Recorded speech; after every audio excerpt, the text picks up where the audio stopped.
अक्सर हम यही सुनते हैं कि सपनों को पूरा करने के लिए कड़ी मेहनत की जरूरत होती है, लेकिन अगर यही सपना हमें गलत रास्ते पर ले जाए तो अंजाम भी बुरा होता है। आज हम आपको एक ऐसी ही दिल दहला देने वाली सच्ची घटना के बारे में बताने जा रहे हैं, जिसे अंजाम दिया था एक ऐसे मास्टरमाइंड शख्स ने जिसका सपना था रातों रात अमीर हो जाने का। तारीख 19 जून 2011, इंदौर शहर का पॉश इलाका श्रीनगर, जहां पर एक ही परिवार में रहने वाली 3 महिलाओं की हत्या बड़ी ही बेरहमी से कर दी गई थी। ये एक ऐसी घटना थी जिसे rarest of the rare case का नाम दिया गया था। इसके साथ ही ये देश का एक ऐसा केस बना जिसमें पहली बार किसी महिला को धारा 302 के तहत दोषी ठहराया गया और उसे फांसी की सजा सुनाई गई। साथ ही इस केस में एक के बाद एक ऐसे कई खुलासे हुए जिन पर यकीन कर पाना थोड़ा मुश्किल है। आखिर कौन था वो जिसने अमीर बनने के सपने को पूरा करने के लिए एक ही परिवार की पूरी पीढ़ी को खत्म कर दिया? आखिर क्या है इस ट्रिपल मर्डर केस की पूरी कहानी और क्या कुछ हुआ है अभी तक इस पूरे केस में, ये जानेंगे हम आज की इस वीडियो में। लेकिन आगे बढ़ने से पहले अगर आप हमारे चैनल पर नए हैं और आपने अभी तक हमारे चैनल को सब्सक्राइब नहीं किया है तो जल्दी से कर लें, ताकि हमारे चैनल पर आने वाली जानकारी आप तक समय पर पहुंच सके। ये कहानी है इंदौर शहर में रहने आई 42 साल की मेघा देशपांडे की, जो एक वर्किंग वुमेन थी और वो एक MLM यानी मल्टी लेवल मार्केटिंग में काम करती थी। आपने MLM बिजनेस के बारे में तो सुना ही होगा, जिसमें बहुत सारी कंपनीज मेंबर बनाती हैं और कोई मेंबर जितने लोग जोड़ता है उतनी कमाई होती जाती है। तो हो सकता है कि मेघा ने भी इस बिजनेस के जरिए काफी पैसे कमाए होंगे। मेघा इंदौर के इस घर में अपनी 21 साल की बेटी अश्लेषा और अपनी 70 साल की मां रोहिणी के साथ रहती थी। मेघा के पति बैंक में एक मैनेजर थे और वो दूसरे शहर में रहते थे। मेघा देशपांडे का परिवार उज्जैन से कुछ ही समय पहले इस शहर में आया था और वो हंसी खुशी यहाँ रह रहे थे। इसके साथ ही मेघा को कीमती ज्वेलरी पहनने का भी बहुत शौक था, इसलिए वो अक्सर जब भी बाहर जाती थी तो वो अपने गहनों को पहनकर ही निकलती थी। एक दिन मेघा अपने इन्हीं कीमती गहनों को पहनकर एक शॉपिंग मॉल में गई। यहाँ लोगों की बहुत भीड़ थी, हर कोई मॉल में शॉपिंग करने और घूमने आया था। इसी भीड़ में मेघा की मुलाकात 23 साल की नेहा वर्मा नाम की एक लड़की से हुई। नेहा दिखने में जितनी सुंदर थी उतनी ही वो खुश मिजाज लड़की भी थी। उसे नए नए दोस्त बनाना बहुत अच्छा लगता था। इधर नेहा का रोहित नाम का एक बॉयफ्रेंड भी था जिसकी उम्र 24 साल थी। दोनों एक दूसरे से बहुत प्यार करते थे और एक दूसरे से ही शादी करना चाहते थे, लेकिन दोनों की आर्थिक स्थिति ठीक नहीं थी। नेहा के पिता एक वैन चालक थे, इसलिए घर में पैसे का अभाव रहता था। इसके साथ ही नेहा और उसके बॉयफ्रेंड की एक खास बात यह भी थी कि इनके अरमान एक जैसे ही थे। दोनों ही रातों रात अमीर होने के सपने देखते रहते थे ताकि वो आराम से अपनी जिंदगी जी सकें। इसी बीच नेहा और मेघा के बीच दोस्ती गहरी होती गई। नेहा अक्सर मेघा को कॉल करती थी, वो उसके बिजनेस के बारे में जानना चाहती थी। जब नेहा ने MLM बिजनेस के साथ जुड़ने की इच्छा जताई, 13 जून 2011 को मेघा कॉल करके नेहा को MLM बिजनेस के साथ जुड़ने को कहती हैं और उसे घर पर आने को कहती हैं। इसके बाद नेहा मेघा के घर पहुंचती हैं और फिर कुछ समय बाद वापस चली जाती हैं। इसके बाद दोपहर तक मेघा के घर पर सन्नाटा पसरा रहा। ना तो घर पर कोई दिखाई दे रहा था और ना ही किसी की आवाज आ रही थी। तभी एक महिला जो कि मेघा देशपांडे के फ्लैट के पास ही रहती थी, वो उनके घर के आगे से गुजर रही थी। उसने देखा कि मेघा देशपांडे का घर बंद था और आसपास खून के धब्बों से पैरों के निशान बने हुए थे। ये देखकर वो घबरा गई और उसने मकान मालिक को बुलाया। मकान मालिक भी तुरंत वहां पहुंच गया। इसके बाद उन्होंने मेघा देशपांडे को आवाज लगाई।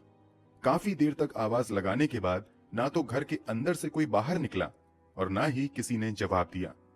इसके बाद मकान मालिक ने घर की खिड़की से अंदर झांकने की कोशिश की। अंदर झांकते ही उनकी जोर से चीख निकली, क्योंकि घर के अंदर का नजारा बहुत ही खौफनाक और भयावह था। उन्होंने देखा कि घर के अंदर एक नहीं, दो नहीं, बल्कि 3-3 लाशें पड़ी हुई हैं। ये लाश किसी और की नहीं बल्कि मेघा, उसकी बेटी अश्लेषा और मेघा की मां रोहिणी की थी। ये देखते ही मकान मालिक ने तुरंत पुलिस को फोन करके इसकी जानकारी दी। खबर मिलते ही पुलिस वहां मौके पर पहुंच गई। धीरे धीरे जब लोगों को इस घटना की खबर मिली तो उनके घर के बाहर भीड़ जमा होनी शुरू हो गई। इसी बीच पुलिस जब घर के अंदर गई तो उनका भी दिल पसीज गया, क्योंकि एक ही परिवार की 3 महिलाओं की हत्या की गई थी, जिसमें मां, बेटी और नानी शामिल थीं। वहीं इस केस में सबसे बड़ा क्लू पुलिस के हाथ लगा। दरअसल पुलिस को हत्या वाली जगह से 2 बुलेट शेल मिली। इसके बाद पुलिस ने जांच पड़ताल करनी शुरू की, जिसके बाद उन्हें पता लगा कि मेघा देशपांडे की हत्या उनके सर पर गोली लगने से हुई है, लेकिन मेघा के सर पर एक ही गोली लगी थी। दूसरी गोली किस पर चलाई गई थी, ये देखने के लिए पुलिस ने तीनों लाशों को पोस्टमार्टम के लिए भेजा। और जब पोस्टमार्टम की रिपोर्ट आई तो ये पता चला कि मेघा देशपांडे की बेटी और मां की हत्या शरीर पर चाकुओं को गोद कर तो हुई है, लेकिन चाकू से 1 या 2 बार वार नहीं किया गया था, बल्कि कई बार चाकू गोद गोद कर बेरहमी से उनकी हत्या की गई थी। अब पुलिस के सामने यह सवाल खड़ा हुआ था कि आखिर दूसरी गोली किस पर चली थी। जब देशपांडे परिवार की हत्या की खबर लोगों तक पहुंची तो उनके भी रोंगटे खड़े हो गए और वे जल्द से जल्द केस को सुलझाने और आरोपियों को पकड़ने की मांग करने लगे। लोगों के बढ़ते दबाव के कारण पुलिस पर इस केस को जल्द से जल्द सुलझाने का दबाव बढ़ गया था। इसके बाद पुलिस भी हत्यारों को ढूंढने की कोशिश में जुट गई, लेकिन कहीं से भी कोई और क्लू पुलिस को नहीं मिल रहा था। जब पुलिस ने हत्या वाली जगह पर पड़े खून के धब्बों की जांच करवाई तो पता चला कि इन तीनों महिलाओं के खून के धब्बों के साथ साथ वहां पर एक और शख्स का खून भी गिरा हुआ था, जिसके बाद पुलिस को इस बात का यकीन तो हो गया था कि ये खून के धब्बे जरूर खूनी के ही हो सकते हैं। इसके लिए उन्होंने पास के ही अस्पताल में जांच शुरू कर दी कि हाल ही में किसी ने गोली लगने पर इलाज करवाया हो। एक तरफ पुलिस सबूत जुटाने में लगी थी, वहीं दूसरी ओर इस केस को लेकर पुलिस ने लूट और हत्या का मुकदमा दर्ज किया और अब और सख्ती से आरोपी की तलाश शुरू कर दी।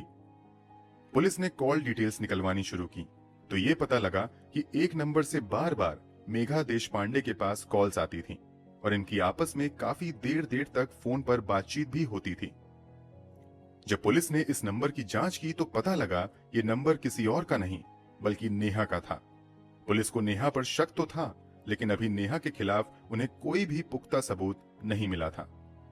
पुलिस के पास सबूत इकट्ठा करने और गुनहगार तक पहुंचने का बस एक ही रास्ता था, नेहा के बारे में पता लगाना, क्योंकि यही एक छोटा सा सबूत उन्हें मिला था जो देशपांडे परिवार के हत्यारों तक उन्हें पहुंचा सकता था। अब पुलिस ने नेहा के बारे में पता करना शुरू किया और उसकी लोकेशन को ट्रैक करने लगी। जब पुलिस को यह पता लगा कि नेहा एक एटीएम के पास है तो वो भी उसी लोकेशन पर पहुंचे जहां पर नेहा थी। इसके बाद जैसे ही नेहा एटीएम के अंदर गई तभी उन्होंने मौका पाकर उसे वहीं पकड़ लिया। पुलिस ने नेहा को हिरासत में लेने के बाद उससे पूछताछ की, लेकिन उसने कुछ नहीं बताया। इधर पुलिस ने एक ऐसे शख्स को पकड़ा जिसने हत्या वाले दिन एक झूठी एफआईआर दर्ज करवाई थी और वो शहर के एक हॉस्पिटल में अपना इलाज करवा रहा था। जब इस शख्स के बारे में छानबीन हुई तो पता चला कि ये कोई और नहीं बल्कि नेहा का प्रेमी राहुल था, जिसके पैर में गोली लगी हुई थी।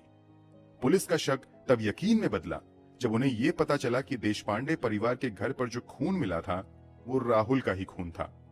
इसके बाद पुलिस ने सख्ती से पूछताछ करनी शुरू की और फिर दोनों ने अपने गुनाह कबूल किए। दोनों से पूछताछ करने के बाद एक कई राज खुलते गए।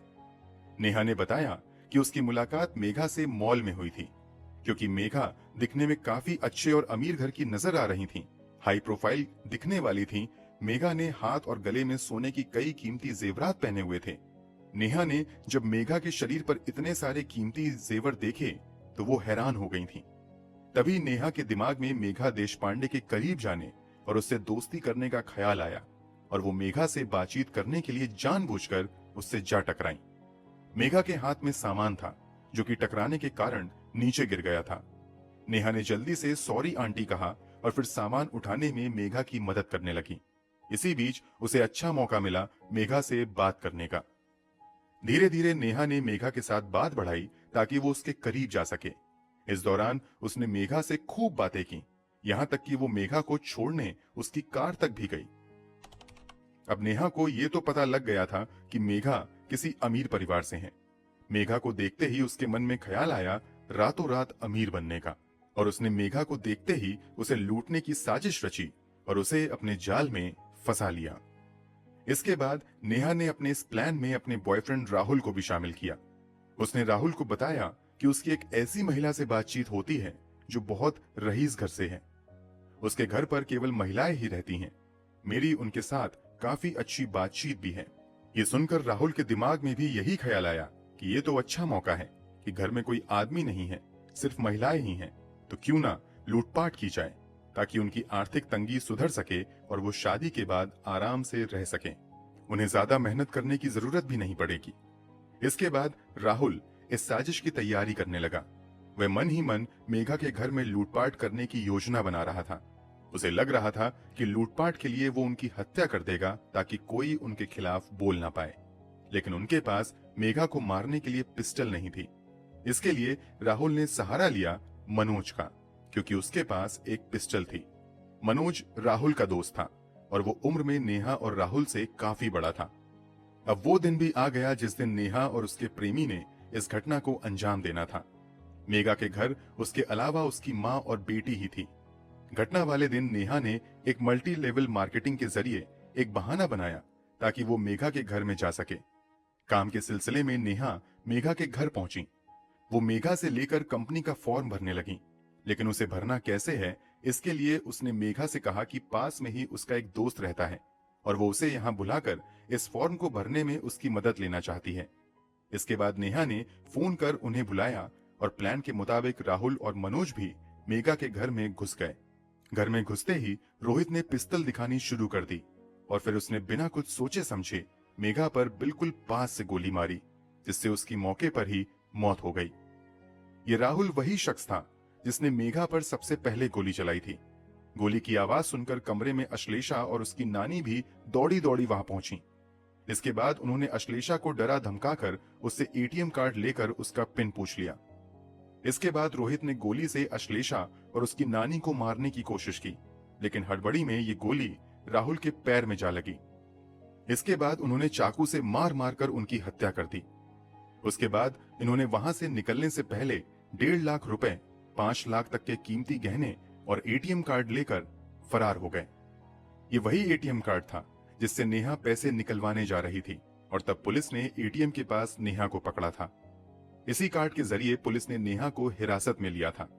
इसके बाद राहुल ने अपने पैर पर लगी गोली का इलाज करने के लिए एक झूठी एफआईआर दर्ज करवाई। ये सब आरोपियों ने पुलिस को अपने बयान में बताया था। उन्होंने साथ ही ये भी कहा कि ये उनका प्लान था कि मर्डर करके वो सारी चीजें लूट लेंगे और फिर हम कभी भी पकड़े नहीं जाएंगे। लेकिन ज्यादा देर ना करते हुए पुलिस ने इस केस को सुलझाया और हत्यारों को पकड़ लिया। ये बात धीरे धीरे लोगों तक पहुंच गई कि देशपांडे परिवार के हत्यारे पकड़े गए हैं, जिसके बाद लोगों ने उन्हें कड़ी से कड़ी सजा दिलाने की मांग की। दिसंबर 2013 में निचली अदालत ने इन तीनों ही आरोपियों को फांसी की सजा सुनाई थी और आईपीसी की धारा 302 के तहत आरोपियों से मिले खून से सने कपड़े, चाकू, जूते और लूटे जेवर मौजूद किए। इसके बाद 2014 में हाईकोर्ट की इंदौर बेंच ने भी जिला अदालत के इस फैसले को गंभीर बताते हुए नेहा वर्मा, उसके प्रेमी राहुल और मनोज की फांसी की सजा को बरकरार रखा और साथ ही कोर्ट ने इस केस को rarest of the rare case भी माना। नेहा वर्मा इन दिनों इंदौर सेंट्रल जेल में बंद है। हाल ही में वो जेल में रहते हुए अन्य महिला कैदियों को ब्यूटी पार्लर का कोर्स करवा रही हैं। तो दोस्तों, देखा आपने कैसे पैसा एक इंसान से वो सब करवा देता है जिसका अंजाम अंत में बहुत ही भयानक होता है। इसके साथ ही हमें इस केस से ये भी सीख मिलती है कि हमें पब्लिक प्लेस में कीमती जेवरात पहनकर नहीं निकलना चाहिए। किसी अनजान शख्स से एकदम से दोस्ती नहीं करनी चाहिए। ये छोटी छोटी चीजें ही सीख लेने वाली होती हैं, जिससे हम खुद की सुरक्षा और अपने परिवार की सुरक्षा कर सकते हैं। आपको इस केस से क्या सीख मिली, हमें जरूर बताइए। इसके साथ ही दोस्तों, क्या आपको ये पता है कि इंदौर में ये पहली बार हुआ था जब कोर्ट ने किसी लड़की को फांसी की सजा सुनाई थी? आपको क्या लगता है, क्या कोर्ट ने सही फैसला लिया? क्या कोर्ट ने उन्हें सही सजा सुनाई? आपके मुताबिक आरोपियों को और कौन सी सजा मिलनी चाहिए थी? और कैसी लगी आपको ट्रिपल मर्डर केस की ये कहानी? आप हमें अपना जवाब कमेंट बॉक्स में जरूर लिखें। साथ ही ऐसी जानकारी पाने के लिए हमारे चैनल पर बने रहिए।